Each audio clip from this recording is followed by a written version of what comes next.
தமிழகத்திலேயே பெரம்பலூர் மாவட்டத்தில்தான் அதிக அளவு சின்ன வெங்காயம் உற்பத்தி செய்யப்படுகிறது. இம்மாவட்டத்தில் 12,500 ஹெக்டேர் நிலப்பரப்பில் 70,000 டன் சின்ன வெங்காயம் உற்பத்தி செய்யப்படுகின்றன.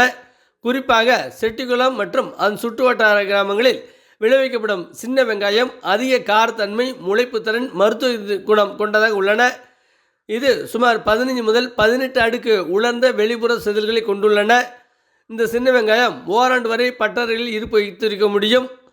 சமையலுக்கு சின்ன வெங்காயம் அதிக அளவு பயன்படுத்தப்படுகின்றன. மேலும் விதைப்பு செய்ய விதை வெங்காயத்தை விவசாயிகள் வாங்கி செல்கின்றனர்.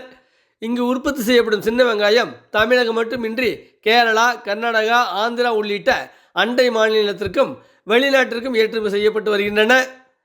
விவசாய விளைபொருளான செட்டிக்குளம் சின்ன வெங்காயத்திற்கு மத்திய அரசு புவிசார் குறியீடு வழங்கியுள்ளது. இதன் மூலம் சின்ன வெங்காயம் தனித்துவமாக விற்பனை செய்ய சட்ட பாதுகாப்பு கிடைக்கின்றன. செட்டிக்குளம் சின்ன வெங்காயம் உலக அளவில் சந்தைப்படுத்த வாய்ப்பு ஏற்பட்டுள்ளது. இதனால் சின்ன வெங்காயம் சாகுபடி விவசாயிகள் மகிழ்ச்சி அடைந்துள்ளனர். மேலும் சின்ன வெங்காய மதிப்பு கூட்டு தொழிற்சாலை அமைக்கப்பட வேண்டும், நிரந்தரமான கொள்முதல் விலையை நிர்ணயம் செய்ய வேண்டும் என சின்ன வெங்காய விவசாயிகள் கோரிக்கை விடுத்துள்ளனர். இது குறித்து விவசாயிகள் நம்மிடம் கூறுகையில்,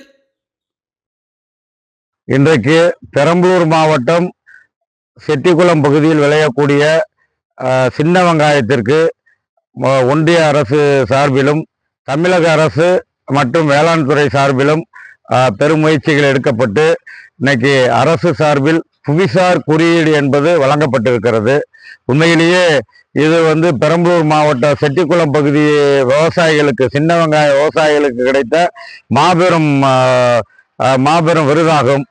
புவிசார் குறியீடு கிடைத்ததற்கு மத்திய மாநில அரசுகளுக்கு, இரு கிராம விவசாயிகள் சார்பாகவும் செட்டிக்குளம் வட்டார விவசாய சார்பாகவும் நன்றியினை தெரிவித்துக் கொள்கிறோம். எங்களுக்கு சின்ன வெங்காயத்தை பயன்படுத்தி மதிப்பு கூட்டு தொழிற்சாலை அமைத்து சின்ன வெங்காயத்திற்கு நிரந்தர விலை, ஒரு சீரான நிரந்தர விலை கிடைக்க அரசு ஆவணம் செஞ்சா நல்லா இருக்கும்.